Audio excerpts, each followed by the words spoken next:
how's it going? This is Joe Maldonado and I'm showing you basic car repairs. In this video, I'm going to show you how to continue on with the 2003 Honda Accord engine swap.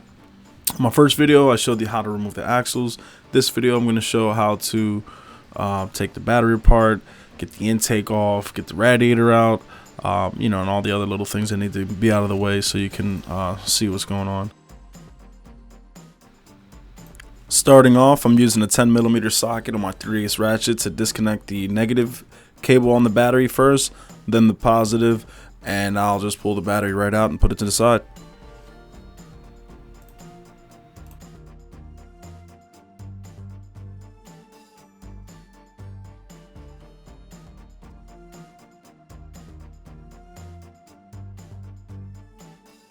So now I'm going to start showing, taking out the airbox. The Phillips didn't work. It was too rusted, so I'm using an 8mm socket on a 1/4" drive ratchet.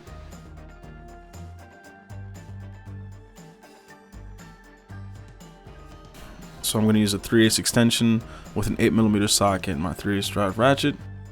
So that thing is, I think it's got like 4 bolts.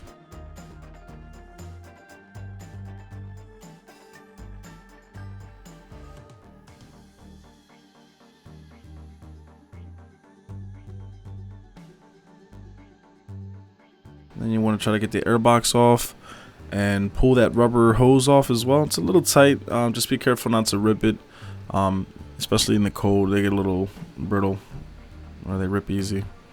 Next, I'll be showing how to take off the belt tensioner. I use a 14mm wrench, put it on the tensioner, pull towards the front of the vehicle with another wrench to give me like an extension.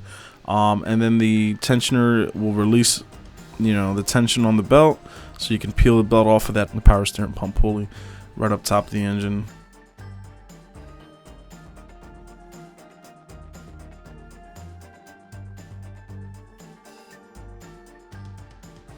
There you go.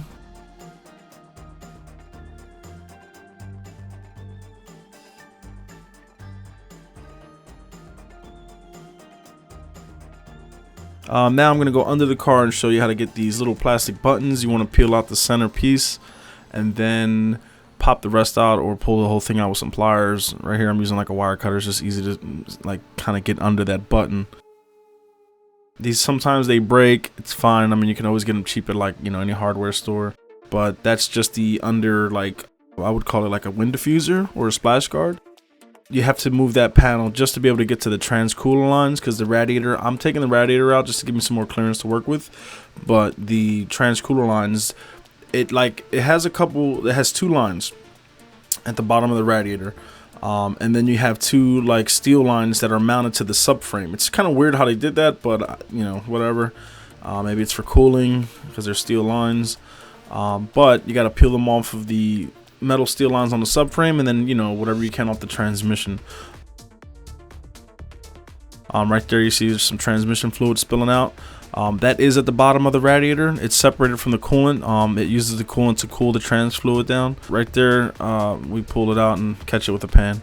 Now I'm just showing you, I'm taking the radiator cap off to allow the coolant to flow better. We are draining the coolant out of the radiator from the little petcock valve that's at the bottom of it. It's like a little wing nut. So the upper and lower radiator hoses, I just peeled. I show that we got them disconnected. That's the lower red hose. It goes just above the AC compressor, and the upper red hose is just there in front of the intake manifold or the intake plenum. So we disconnect those. We pulled out the surge tank. I got the little wind diffuser that's on top of the radiator or the top of the rad support, just so we can get clearance to everything and see what we're taking out. So right now I'm looking for any other wire connectors that are connected to it. You have 2 fans connected to your radiator. You got to disconnect the fan harness connectors. You want to get those out of the way. There's also a coolant level sensor or some type of sensor at the bottom of the radiator. Don't forget to unplug that. Bring it right out, and I noticed there's a wire still connected. It's not plugged into anything. It's one of the rad fan wires or a sensor wire, but this thing is just held on by a clip onto a metal bracket that screws into the fan shroud. It's just to hold the connector there. Right now I'm just trying to peel it off of it because it's a little rusty.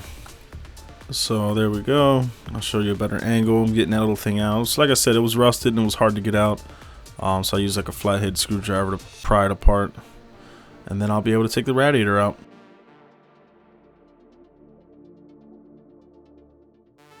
I'm just going to put this off to the side. Now I'm just taking out the AC compressor bolts. There's 4 of them, 12 millimeters. They're pretty long.